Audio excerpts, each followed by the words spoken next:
Sir आप शांत हो जाइए, मैं इसे संभालती हूँ।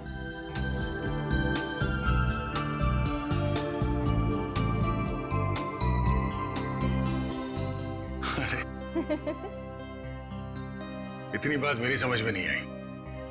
ये बड़े से बड़े मुजरिम को मैं आराम से निपट सकता हूं, पर छोटे बच्चे को संभालना जरा मुश्किल काम है ना। सर एक बात कहूं, आप कुछ भी कर सकते हैं, आपके लिए कोई काम मुश्किल नहीं है। बड़े बड़े गुनहगारों से निपट सकते हैं, छोटे बच्चों को संभाल सकते हैं। बस जरूरत है तो अपने अंदर छुपे हुए दया को बाहर निकालने की, जिसका दिल मोम जैसा है, जो सबकी कदर करते हैं, जो प्यार करना भी जानते हैं।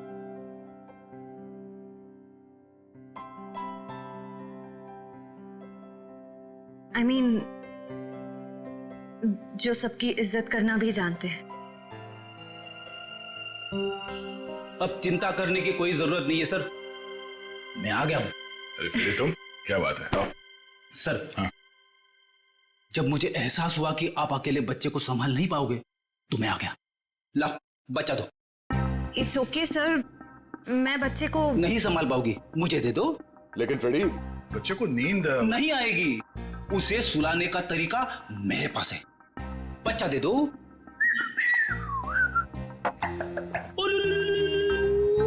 अला ला ला ला।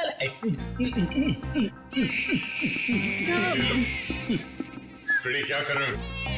सर, जिद छोड़ो और बच्चे को वापस दे दो श्रेया को। सर प्लीज मैं संभाल लूंगी। कोई प्रॉब्लम नहीं है सर, बच्चे को चुप कराने का फॉर्मूला मेरे पास है। श्रेया, टीवी का रिमोट देना। अब देखना सर, ये कार्टून चैनल देख के बच्चा कैसा खुश होता है। कौन से नंबर पे?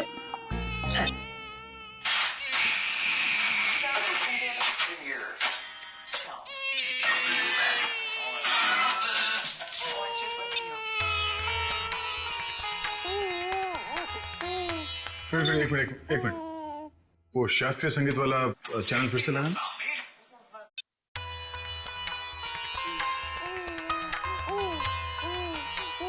सुरों की काफी समझ है इसे। हाँ सर, बड़ा होके बड़ा संगीतकार बनेगा। सब हो रही दुकान।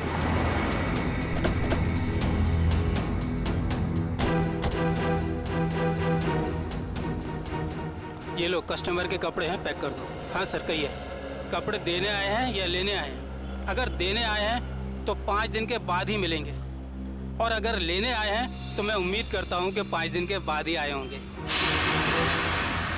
सर, मैं बहुत ही ईमानदार व्यापारी हूँ और मैंने आज तक अपने किसी भी कस्टमर को कोई भी धोखा नहीं दिया है। हाँ, ये कपड़े आपकी लॉन्ड्री में धुले हैं ना?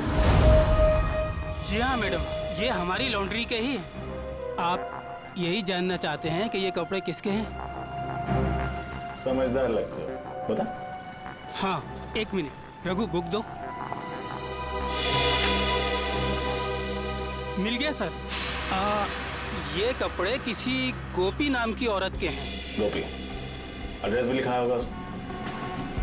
नहीं सर, एड्रेस तो नहीं है, लेकिन फ़ोन नंबर है। दो।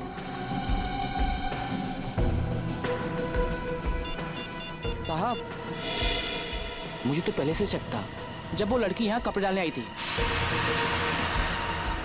ऐसा क्या किया था उसने? मैडम, मैंने बोला 5 दिन बाद कपड़े लेके जाना। वो बोली मैं 2 दिन में आऊंगी। मैंने कहा नहीं मिलेंगे, तो मुझसे गुस्सा करने लगी। बोली तुम्हें धोबी घाट पर ले आकर उल्टा लटका दूंगी, और किसी के साथ मोटरसाइकिल में बैठकर चली गई। उस मोटरसाइकिल वाले का चेहरा देखा था तुमने? साहब, उस समय शाम हो चुकी थी और वो रोड के उस पार खड़ा हुआ था, तो मैं ध्यान नहीं दे पाया साहब। इस मोबाइल नंबर के जरिए हम उस मोटरसाइकिल वाले तक पहुंच जाएंगे। चुप रहो, समझे? तो एक मिनट।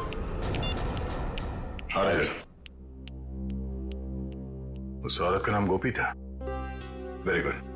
उसके मोबाइल नंबर से उसका घर का पता निकालो। इस केस में इस औरत की पूरी जानकारी चाहिए हमें, ठीक है? रजत, मैं तुम्हें बाद में फोन करता हूं।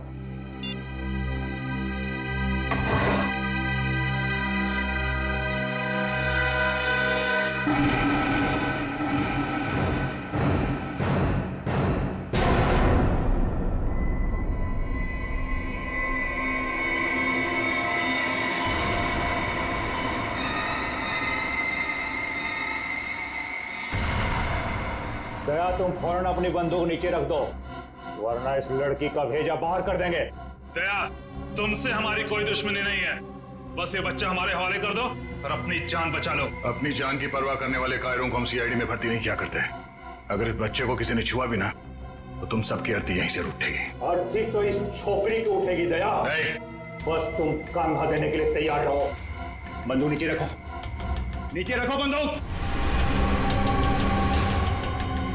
सर आप मेरी परवाह मत कीजिए, आप गोली चलाइए। चुप! दया गन नीचे रख, नीचे रख गन दया,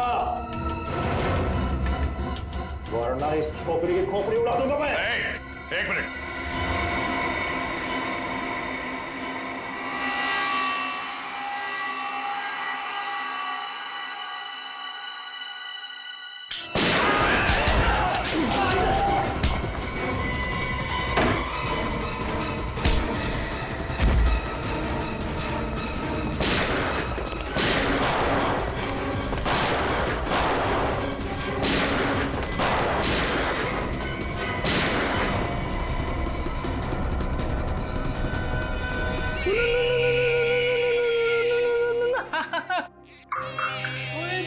इतना छोटा सा मासूम बच्चा किसी का क्या बिगाड़ सकता है? ये तो कोई राक्षस ही है जो ऐसे मासूम बच्चे पर हमला करने को देखता है।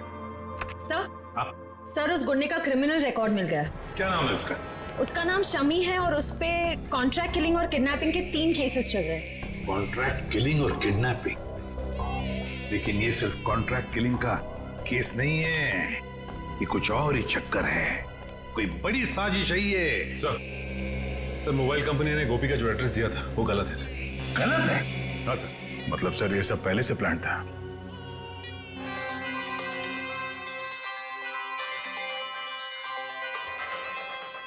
अरे वाइफ का फोन।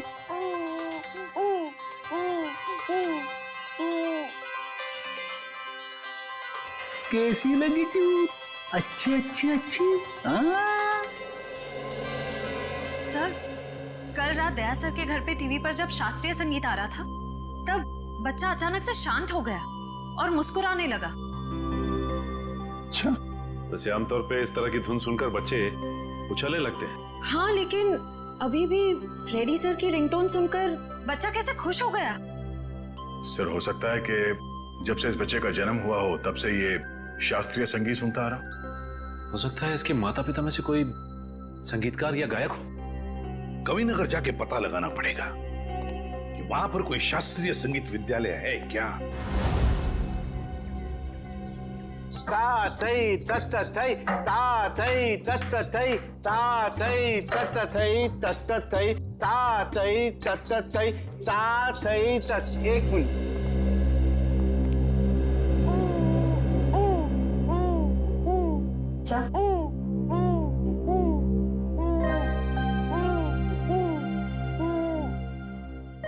लगता है सही जगह पे हैं। नमस्ते। नमस्ते। अरे वाह, ये बच्चा तो बड़ा कोमल है, इसके पैर में कला भी नजर आती है, लेकिन नृत्य सीखने के लिए ये उम्र बहुत छोटी है। मास्टर जी, हम यहाँ बच्चे को नृत्य सिखाने के लिए नहीं लाए हैं। तो फिर इस नन्ही सी जान को आप यहाँ क्यों ले आए? हम लोग सीआईडी से हैं और एक केस के सिलसिले में आपसे कुछ पूछताछ करने आए हैं। ओह जी, पूछिए। जरा इस बच्चे को देखिए, आप पहचानते हैं इसे? देखा आपने इसे? जी नहीं, इस बच्चे को कभी देखा नहीं मैंने। आपने इस औरत को देखा है? अरे ये तो हमारे बगल वाली डे केयर सेंटर में काम करती है। Baby day care centre?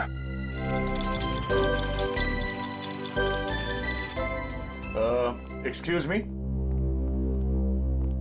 आप इस औरत को पहचानती हैं? ये तो गोपी है, हमारे यहाँ आया का काम करती है, लेकिन हुआ क्या है इसे? कल एक ट्रक एक्सीडेंट में उसकी मौत हो गई है। खैर, आप इस बच्चे के बारे में क्या बता सकती हैं? इसका नाम बॉबी है और इसकी माँ का नाम जूही है। ये एलएसटी सोसाइटी में रहती है। LST society?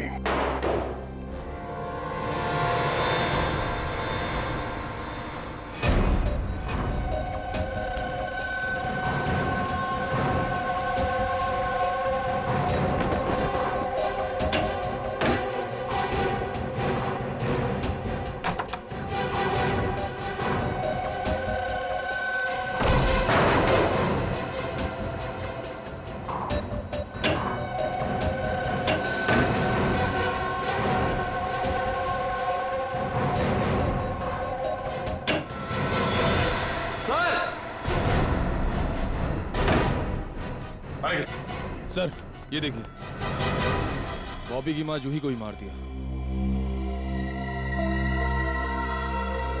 ये देखो, गोली गले और पेट पे मारी गई है। लगता है इसे मरे हुए भी काफी समय हो गया, खून पूरी तरह से सूख गया। सर ऐसा लग रहा है मैंने इनको कहीं देखा है, लेकिन याद नहीं आ रहा कहाँ देखा है।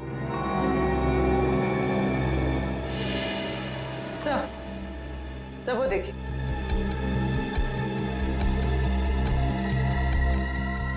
सर खून से सने हुए जूतों के निशान। ये देखो पूर्वी, ये चप्पल के निशान तो बिल्कुल वैसे ही है जैसी चप्पल गोपी ने पहनी हुई थी। इस औरत ने जो सैंडल पहने हुए थे, उस सैंडल के नीचे के हिस्से की तरफ हमें खून के कुछ अंश मिले, और वहां से भी हमें सूखा हुआ खून मिला था। अभी कोई संजोग तो नहीं हो सकता है ना सर? पर सर गोपी तो गुनहगारों की साथीदार थी, वो खिड़की से बच्चे को लेकर क्यों भागेगी? ये समझ में नहीं आ रहा कि वो यहाँ आई क्यों थी। वो तो नर्सरी में आया का काम करती थी ना। मगर सर जूही को मारने के बाद बच्चे को अगवा करने की क्या जरूरत थी? एक बच्चे से किसी का क्या फायदा हो सकता है? सर लगता है ये जूही के पति की फोटो है। लेकिन ये जूही की पति की फोटो है नहीं, बल्कि थी। हॉल में इस फोटो पे हार चढ़ा हुआ था। एक काम करो, इस कमरे को अच्छी तरह से छान मारो, देखो क्या मिलता है। सर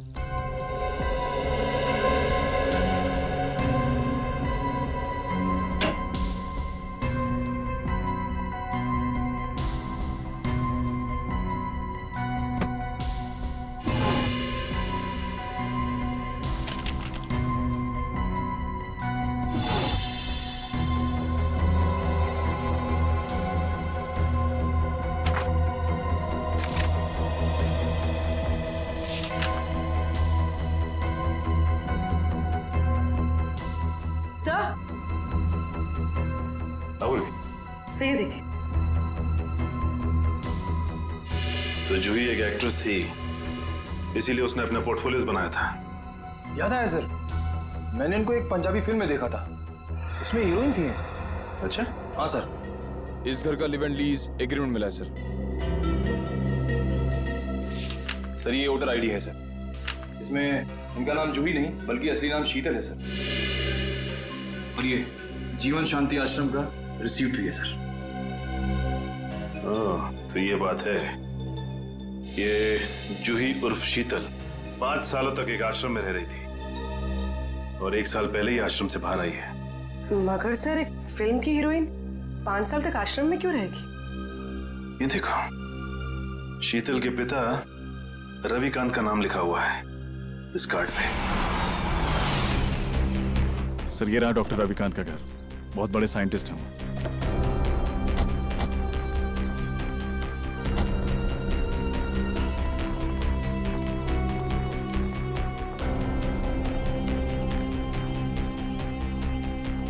सर ये घर तो लगता है काफी टाइम से बंद पड़ा है। हाँ रजन, ये देखो कितने दिनों के अखबार पड़े हैं यहाँ पर, ये सारे खत पड़े हैं। काम करो, इन दोनों घर के अंदर जाके अच्छी तरह से तलाशी देखता हूँ ये चिट्ठियां क्या है।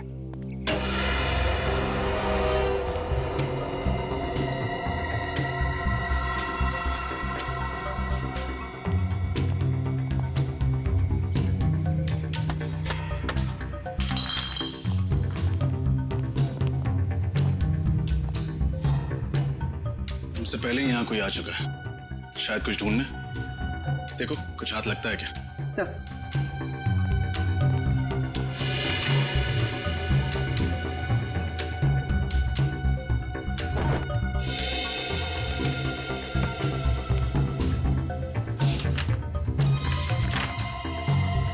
Legal notice? अरे सुनिए सुनिए, देखिए मैं सीआईडी से हूँ।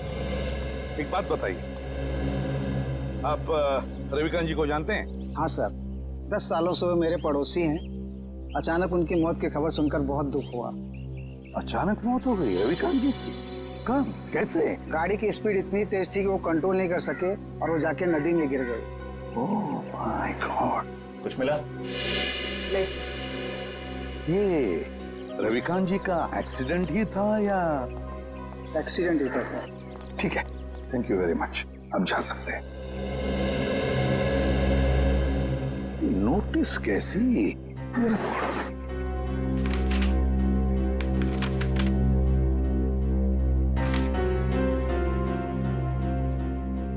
माय गॉड, जो रविकांत जी के घर की नीलामी की नोटिस है। सर इतनी जल्दी ही नोटिस? पिछले महीने तो रविकांत जी की मौत हुई थी। तो पूर्वी पिछले महीने रविकांत जी की मौत होगी, उसके बाद में उनकी बेटी शीतल की मौत। ये कोई कोइंसिडेंस नहीं हो सकता, कोई इत्तेफाक नहीं है, ये कुछ और ही चक्कर है, कुछ ना कुछ तो गड़बड़ जरूर है। और फिर अब शीतल के बच्चे की भी जान को खतरा है। इस रविकांत जी के एडवोकेट से मिलना पड़ेगा, वकील से मिलना पड़ेगा, पता लगाना पड़ेगा इस घर के नीलामी का राज क्या है। ओ, रविकांत जी की प्रॉपर्टी की नीलामी की नोटिस ये तो मैंने बनवाई है, लेकिन आपको कहां से मिली? उनके घर से। एक और बात, उनकी बेटी शीतल का किसी ने खून कर दिया। शीतल का खून? लेकिन ये किसने किया? उन्हीं का पता लगाने ही तो हम आपके पास आए हैं। मैं कुछ समझा नहीं। रविकांत जी और शीतल के बाद इस मकान पर हक किसका बनता है? शीतल जी के बेटे बॉबी का। सिर्फ मकान पर ही नहीं, कसारा में जो 50 एकड़ जमीन है वो भी बॉबी के नाम हो जाएगी। अच्छा, और ये नीलामी का आइडिया किसका था? रविकांत जी के छोटे भाई राकेश का। राकेश? इस राकेश के बारे में और कुछ जानते हैं? जी हाँ, दरअसल उनके परिवार को मैं पिछले 15 साल से जानता हूँ। उनके सारे लीगल मैटर्स मैं ही देखता हूँ। रविकांत और राकेश के पिताजी की जब मृत्यु हुई तो उनके प्रॉपर्टी का सबसे बड़ा हिस्सा रविकांत को मिला और सिर्फ 15% राकेश को। ऐसा क्यों किया उनके पिता? क्योंकि राकेश के तौर तरीके और आलसीपन की वजह से उनके पिताजी काफी नाराज थे और उनको राकेश पर भरोसा नहीं था। तो इस बात से तो राकेश जी को बहुत गुस्सा आया होगा। जी हाँ, बहुत। इतना ही नहीं, उसने अपने भाई के साथ सारे रिश्ते नाते तोड़ दिए थे। फिर अचानक दिवाली के दिन आकर गले मिले और सारे गिले शिकवे दूर हो गए। हो सकता है ये राकेश की चाल हो, रविकांत जी का भरोसा जीतकर उनकी पीठ पर वार करने की। सर ये भी तो हो सकता है कि बॉबी को राकेश जी ने अगवा करवाया हो। ये तो राकेश से मिलकर ही पता चलेगा।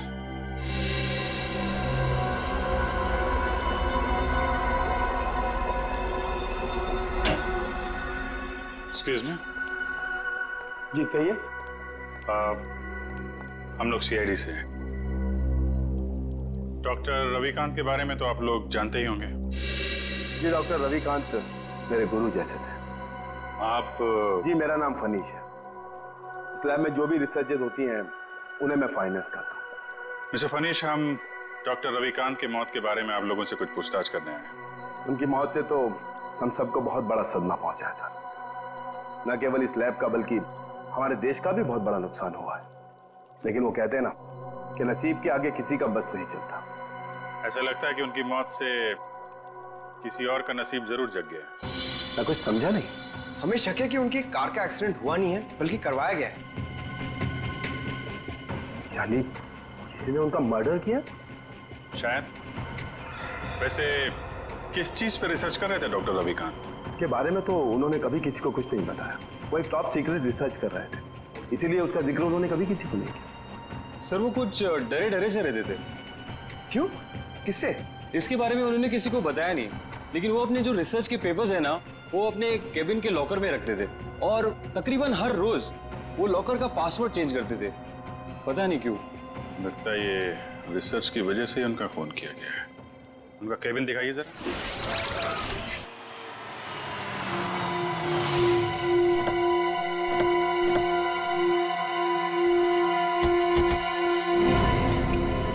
गाड़ी तो यहीं खड़ी है, राकेश घर में ही होगा।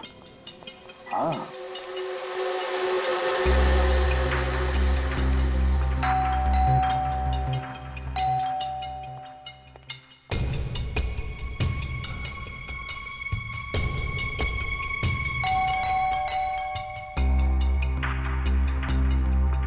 तो लगता है घर में कोई नहीं है, कोई दरवाजा नहीं खोल रहा। है, घर में कोई तो है, आवाजें आ रही हैं। खोल दो दरवाजा।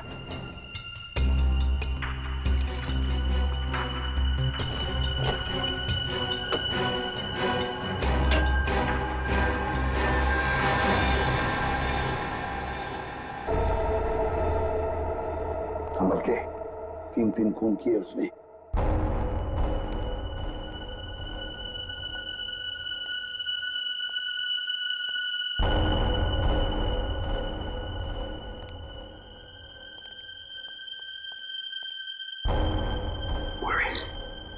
इस तरफ जाओ। Sir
CID.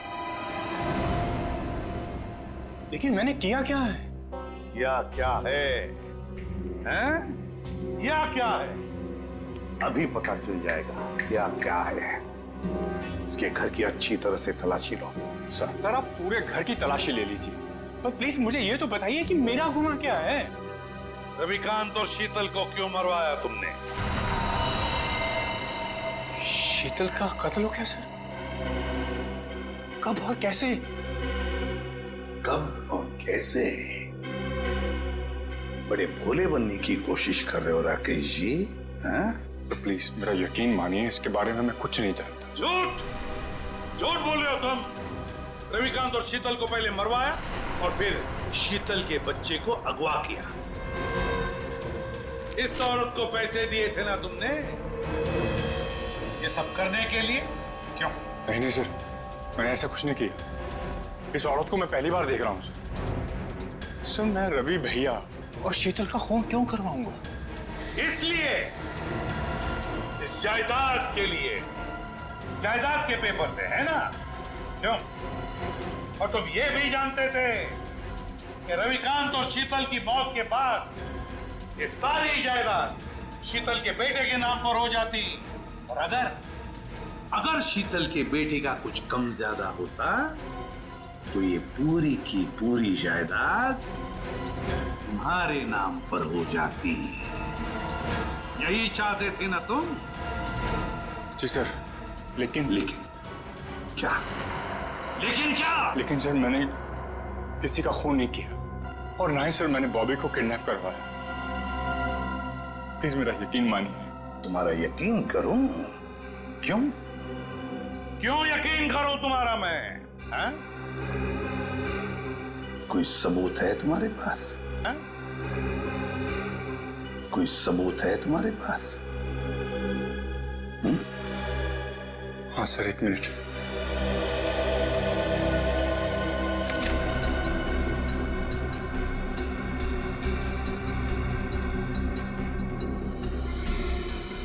Ravikant charity foundation, 50 lakh रुपए। जी सर, जायदाद में जितना भी मेरा हिस्सा था वो सबको बेचकर सारे रुपए में रवि भैया की चैरिटी में डालने वाला था। सर भगवान का दिया हुआ मेरे पास सब कुछ है। पैसों के लिए मैं अपने भैया का खून क्यों करवाऊंगा? सर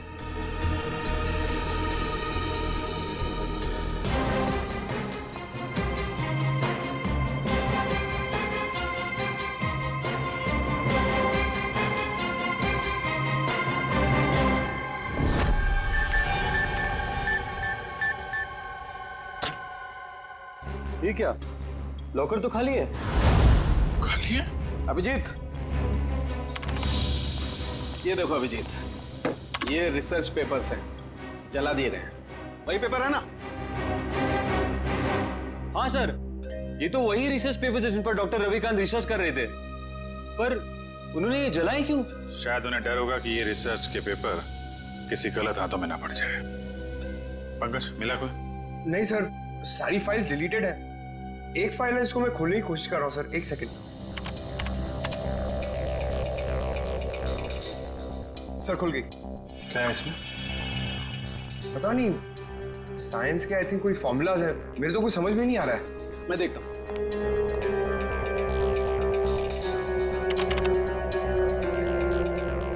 ओह, नहीं अभिजीत, ये कोई साइंस का फार्मूला नहीं है, ये एक वायरस की टेस्टिंग रिपोर्ट है। क्या मतलब सर? मतलब ये है कि जैसे जहर का काट जहर होता है, वैसे ही किसी भी बीमारी का इलाज उसके वायरस के द्वारा ही किया जाता है। और इस वायरस का टेस्ट किसी इंसान पर कर रहे थे डॉक्टर रविकांत। और कौन सा वायरस है ये? ये बेलकोप नाम का वायरस है, बहुत रेयर किस्म का वायरस है, ज्यादा सुना नहीं है इसके बारे में। मगर सर ये वायरस टेस्ट किस पर कर रहे थे? माय गॉड, मैं समझ गया अभिजीत। अरे है कौन वो? अभी नहीं, 1 घंटे के बाद मैं तुम्हें ब्यूरो में मिलता हूँ, कंफर्म कर लूं फिर बताता हूँ। सचिन, पता चला डॉक्टर रविकांत लैब में क्या बना रहा था? नहीं सर, अब तक तो कुछ नहीं पता चला। सालू के साहब कह के गए हैं कि 1 घंटे में वापस आता हूँ फिर। बस पता चल गया, मैंने गुत्थी सुलझा ली। यार तू फिर बता ना सालू के। बॉस, उस रिसर्च लैब में हमने जिस पेशेंट की रिपोर्ट देखी थी, उसमें पोलकोप नाम का वायरस था। ये कौन सा वायरस है? वही तो पता लगाना है, लेकिन एक टेंशन है बॉस। किस बात की टेंशन? बॉस, मैंने जब पता लगाया तो पता लगा कि पोलकोप नाम का वायरस तो है ही नहीं। अरे तो फिर सालू के साहब, उस मरीज के शरीर में ये वायरस आया कहाँ से? वही तो बॉस, मैंने जब उस बच्चे का ब्लड टेस्ट किया दोबारा से, तो पता ये चला कि उसे हिस्लेक्सिया नाम की बीमारी है, सांस लेने की बीमारी, जिसका कहीं कोई इलाज नहीं। लेकिन जब मैंने बच्चे का ब्लड टेस्ट किया तो पता ये चला कि हिस्लेक्सिया का असर उसके शरीर में, उसके खून में धीरे धीरे कम हो रहा है। वो कैसे? वही तो प्रॉब्लम है बॉस। जब मैंने बच्चे का ब्लड टेस्ट दोबारा से किया तो पता लगा कि उसके शरीर में अलग अलग किस्म के वायरस हैं, जिसकी वजह से हिस्लेक्सिया का असर उसके खून में धीरे धीरे कम हो रहा है। और इन्हीं वायरस में से पोलकोप वायरस भी है। मतलब वो टेस्ट रिपोर्ट बच्चे की थी? हाँ बिल्कुल। मतलब ये जो कुछ भी हुआ है इस पोलकोप वायरस की वजह से ही हुआ है। कोई तो है जो इस पोलकोप वायरस पर कब्जा करना चाहता है। हाँ सर, डॉक्टर रविकांत ने वायरस के सारे सैंपल और रिसर्च के सारे मटेरियल तबाह कर दिया, बर्बाद कर दिया सर। अब ये वायरस सिर्फ बच्चे के अंदर है।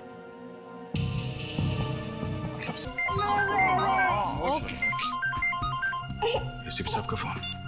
Hello sir. क्या बच्चे के शरीर में वायरस इंजेक्ट किया गया? सर लगता है इसीलिए उसका टेम्परेचर उतर नहीं रहा, उसे बुखार है सर। हाँ सर, हम लोग वहीं जा रहे थे। ठीक है सर, ओके चलो।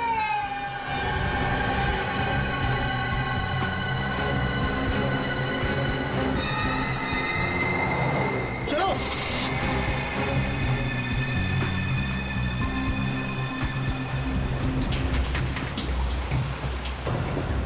बॉबी का बुखार तो बढ़ता ही जा रहा है।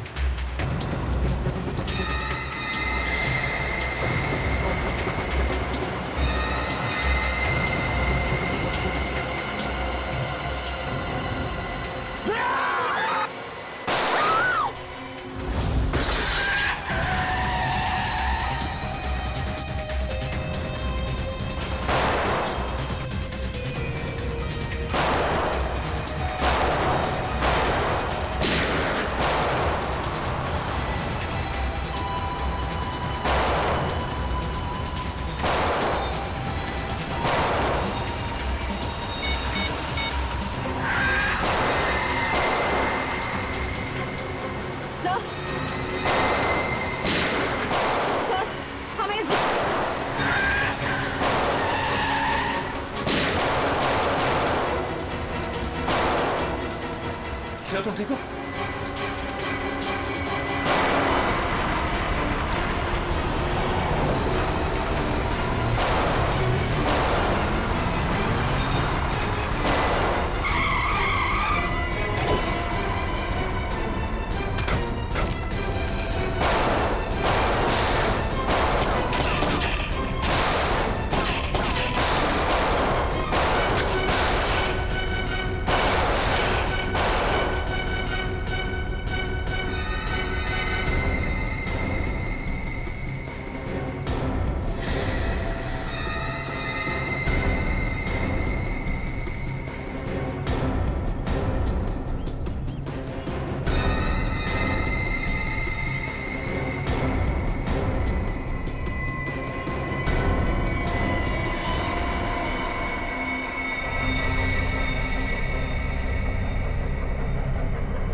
खत्म हुए श्रेया। रख दया, तेरा खेल खत्म हो गया। चल कर नीचे रख। लड़की को दे, मेरे को दे, बच्चा मेरे को दे, दे।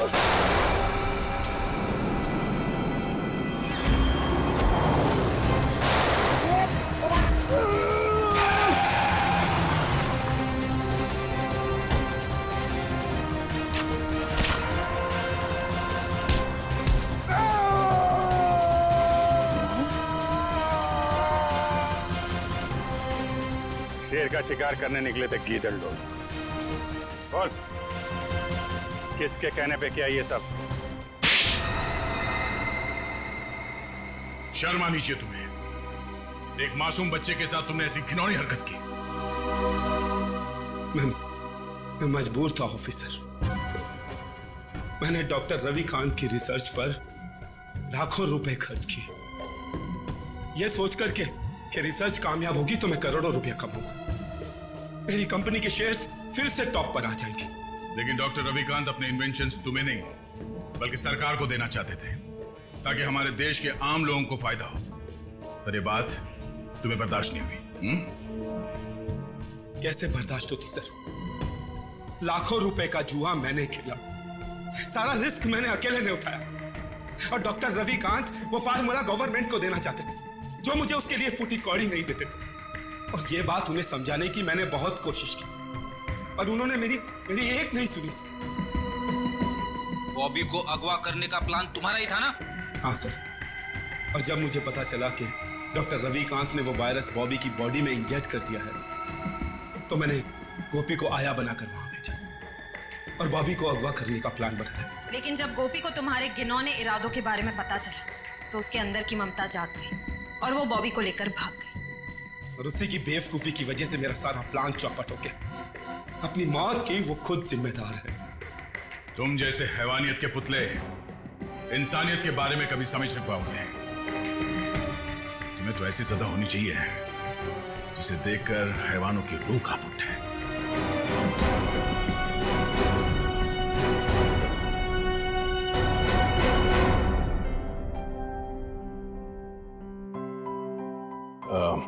सर, हमें इस बच्चे के भविष्य के लिए कुछ करना चाहिए। हाँ, इसके भविष्य का पूरा बंदोबस्त करके रखा है।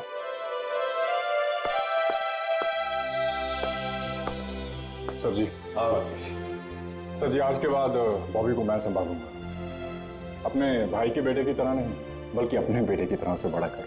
ये तो बहुत खुशी की बात है, लेकिन जिंदगी में कभी इस बच्चे को किसी मदद की जरूरत पड़े तो हमें जरूर याद करना। बहुत खुशी होगी हमें। Thank you.